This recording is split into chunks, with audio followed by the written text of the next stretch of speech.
Hello everyone, it's Helen here with Helen. Thanks for joining me this afternoon. Today we're going to be making this video from a different location. I'm obviously in my kitchen because I'm about to make one of my favorite soups. I'm making chicken creamy asparagus soup and it is so good. And this recipe right here is perfect for acid reflux sufferers. So it's a cold day here in Casper. I was craving some warm comfort food and I thought, let's just do this. All right, so I did a little bit of prep work already so that it wouldn't take us quite as long because this soup does take a minute to make. How I like to do it is I like to cook the asparagus and the onions ahead of time. So that takes about 20 minutes at 400 degrees, depending on how much asparagus you're cooking and how much onion you're cooking. Today I just did one bunch of asparagus. I chopped it up into tiny little pieces and I just took about a half of an onion and I chopped it up really finely into tiny little pieces, put it here in this glass dish, and then I drizzled some olive oil on the top of it, just a little tiny bit, and then I just mixed it together, threw it in the oven, 400, baked it up, like I said, 20 minutes. It came out looking like this. Now this might be a little tiny bit overcooked. So usually I try to use 2 bunches of asparagus. So today I was just doing a half a recipe, but I don't know. You just got to play with it. I'm not one of those people who measure every single thing out. I just like to add a sprinkle of this, a dash of this. So that's how I cook. And sometimes it works and sometimes it doesn't. So hopefully this will be more of a flip than a flop. So I'm going to fire up the stove.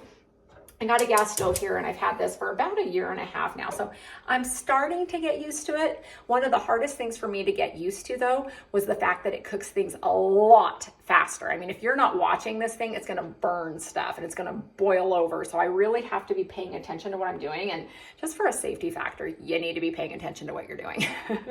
All right, so we've got it going. I've got it on a medium heat. I'm going to take a half a stick of butter. So whatever kind of butter you like. Really, I don't really think it would even matter genuinely. So if you like an alternative butter, use that. I'm just using regular old butter, the real deal stuff here. So I'm going to take about a half a stick. I may have to add a little bit more, but since I'm doing a half a recipe, I don't think I will. If I was doing 2 bunches of the asparagus and more of like a whole onion, then I would want to use probably the whole entire stick. But so today I'm going to use half a stick of butter. And what I'm going to do is I'm just going to let that melt here for a few minutes. And so I'm going to stir it in. And like I said, it will not take long at all to get this butter melted. So here we have it. And the minute it melts, I'm going to add this asparagus and onion into this right here. Now, could you soak the asparagus and onion in the butter and cook it that way? You could. However, I find that it doesn't get as cooked, right? It's one of those soups, especially since it cooks so fast, that I feel like the asparagus stays too crunchy and the onion doesn't get all the way cooked. And I like my veggies to be soft. And so that's why I always throw it into the oven ahead of time. So that's just a thing that I like. You can do it however you want. Like I said, you could just be right now while you're melting your butter. You could be cooking your asparagus and your onion. I couldn't probably tell you how long you'd have to cook it. I think it just varies. I know sometimes they say like that you only have to cook onions for maybe 5-6 minutes, you know, until they're kind of caramelized. I find it to take me longer. I don't know why. I find like the onions never truly get cooked really. So that's why I do it that way. But I am not a chef either. I'm not a chef, as you are about to see. However, I really do think you're going to enjoy this recipe. So all right, we got the butter going. It's almost melted here. In the process, I'm going to tell you some other things that I've been doing. So my prep work, I've already started. Obviously, I cooked the asparagus. I got the onions cooked up. In the meantime, I got out all my ingredients and I use this chicken right here, okay? It's organic chicken. It's called True Story. I pick it up at my little health food store and it's the thick carved oven roasted chicken breast. And so I chop this up and that's what I will add to my soup. It is amazing. It has such good flavor. It's got just enough of that salty flavor too, which I like because it adds to the soup and gives it that salty flavor. If you're someone who doesn't like salt, well, I don't know what to tell you because I like salt on everything, probably a little too much, but this True Story chicken right here is amazing. Usually I would use 2 packs if I was doing a big batch. Today though, I'm only using 1. Again, I'm doing a half batch. Okay, so the butter is already melting. We've got this going. You can hear it. Okay, so now is a great time to get, gotta make sure that that pan is cooled down. You wanna make sure that you get all of your asparagus and your little onions in here. because now it's going to go really fast, guys. This video won't take long at all. So I love anything that's creamy though. Like I'm a creamy soup girl. I can do creamy steak soups, creamy chicken soups, creamy, you name it, creamy, creamy, creamy. I like dumpling soups. Now you're gonna probably ask, do any of those give you heartburn or reflux? Very little. And I know some people really struggle with like anything that's too creamy and buttery, and I don't always do a butter either. Like I can't do like a buttered popcorn or things like that. It's really strange. Or dunk like crab meat into butter. I'll get really sick. Yet I can do this, right? The butter that's kind of mixed in with everything and turns into a creamy soup. I don't tend to get reflux. A soup that would give me a lot of reflux would probably be a tomato soup. So anything like that. So tomato soup for sure. And then, you know, I gotta be kind of careful with like some other types of soups. You know, I don't really like do very well with stew, and I'm not sure why. You would think you'd be okay with that. And I mean, I can have a bowl. I don't know if it has, maybe sometimes people add a little too much pepper, or maybe there's some other type of ingredients that people add, but stew sometimes can be one of those ones that will give me reflux. And so I just like to make my own soups, because that way I know what's going into it and I know what will and won't make me sick.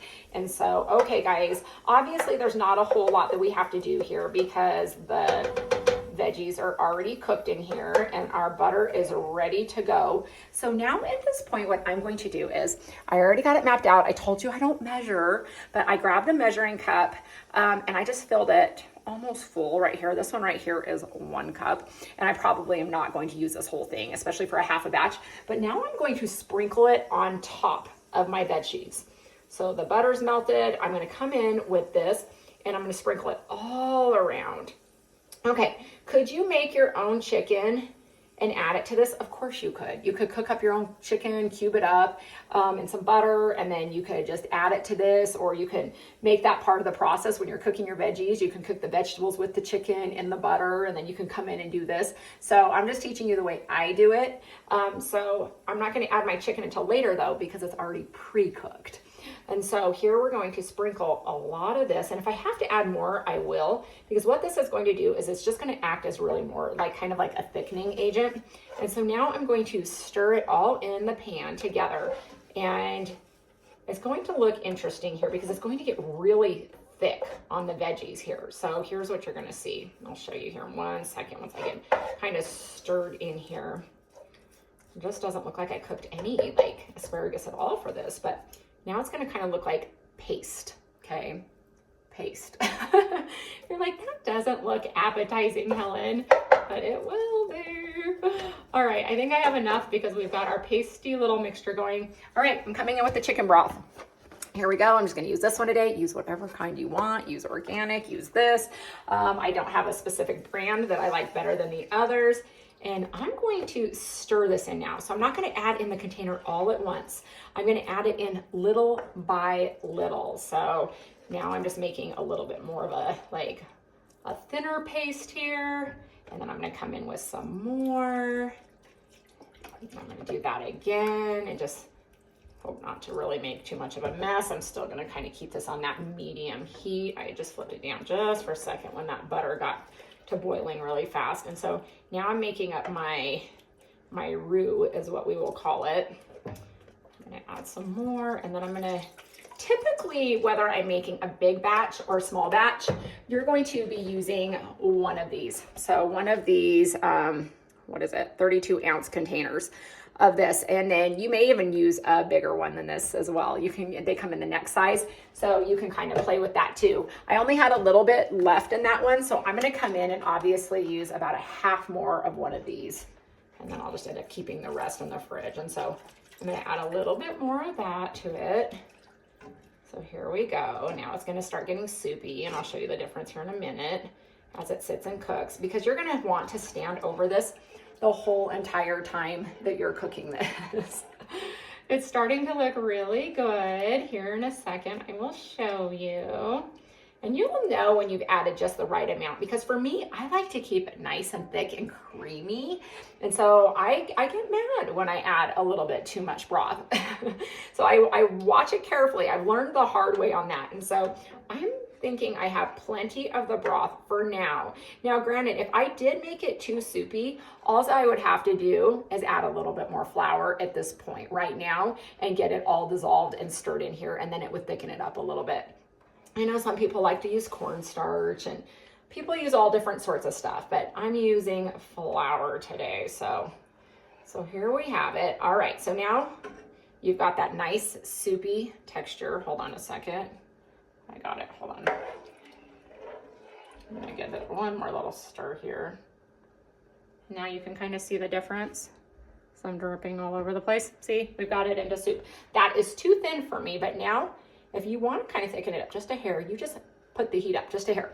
Okay, so now what I'm gonna do is, this is chicken broth. I like mine to be a little extra chickeny, so I take a little chicken broth cube.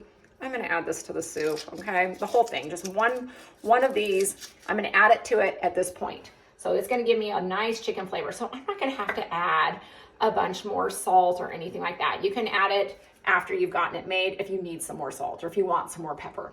I'm not going to add pepper because I'm an acid reflux sufferer and that gives me reflux. And so again, if you're somebody who does not have reflux and you're like, I want pepper, you're just gonna have to add it after it's cooked, because we already know that the pepper can be a bomb for a reflux sufferer. It can genuinely make you super sick. And so you just gotta be really careful with it.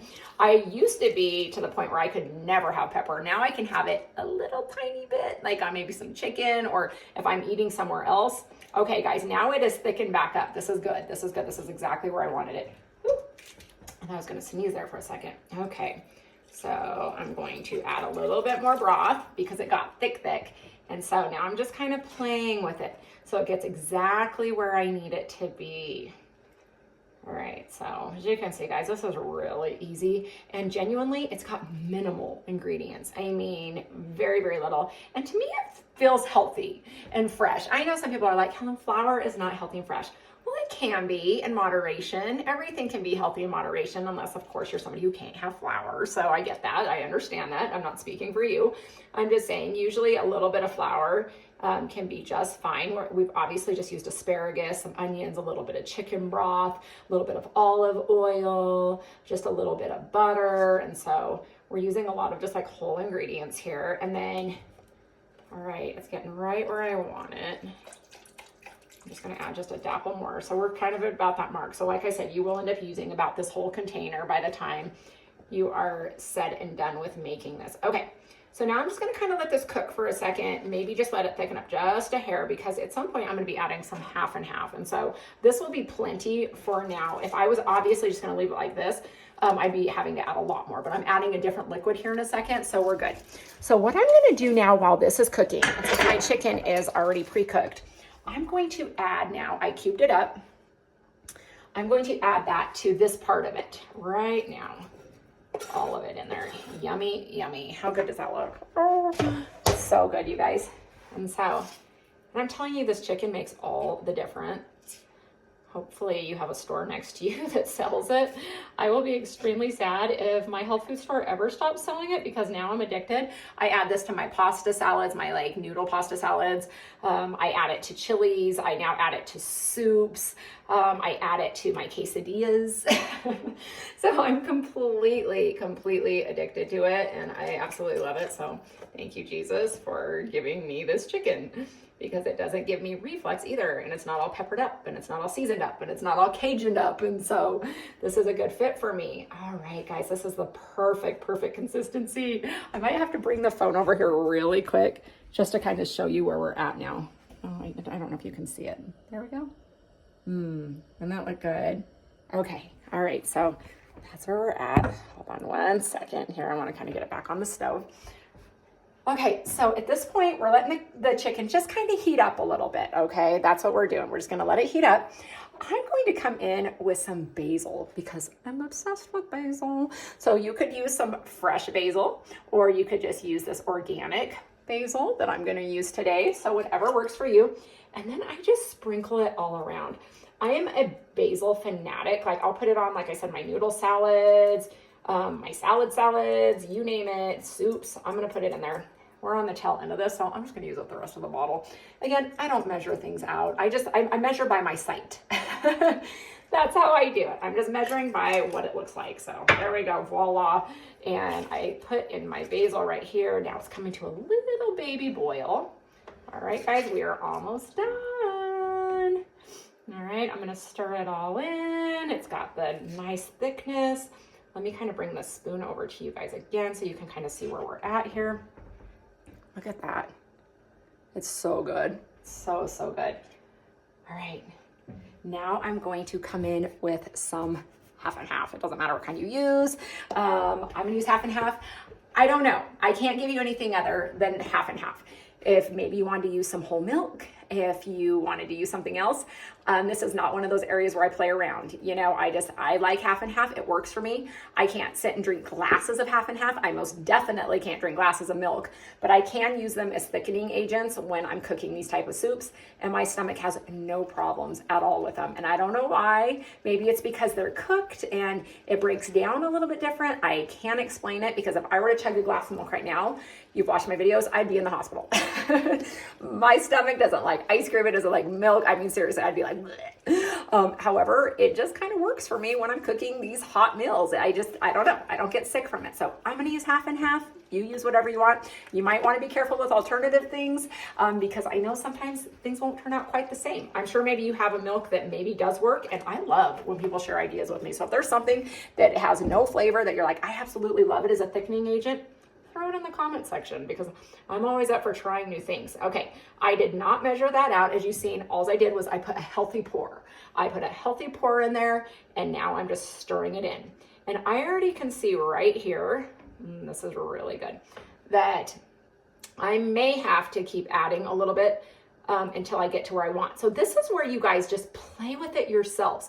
You can add a little bit more broth if you want it a little more liquidy. You can add a little bit more half and half if you want it to be a little bit more thicker. And you're gonna do that now for just like the next minute or two while it's coming to a boil. You'll know what you want, you'll know what you need, and then you're gonna just make sure that your cube of bouillon is dissolved in here, and then you are done. Voila, your soup is ready to be served. I kind of want to show you the color of it now that I added the half and half. See, that's changed up. Okay, there we go. I'm making a mess right here. Oh, it's getting nice and thick, and I'm going to try to get you guys a great picture of it when it's all complete here in 1 minute. Yeah, because we are right where we need to be.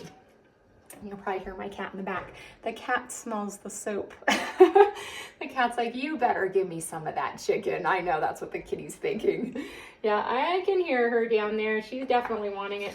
Guys, I don't really know if I'm gonna have to add anything else. This turned out pretty decent here. All right, I think if anything at all, maybe just a little tiny bit of bouillon. I don't know. Let me kind of bring you guys over to the stove here.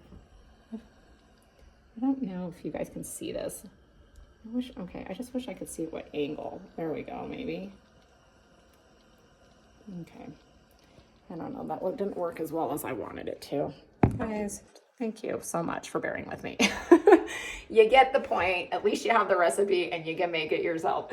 All right, I am gonna throw it in a bowl here, and then I'll just put the bowl up to the phone. How does that sound? So good. So good. All right, guys, well, I hope that you enjoyed this recipe today. I could make you some more if you're needing some ideas, because you are tired of eating the same old things on your reflux diet, but let me just let you see this.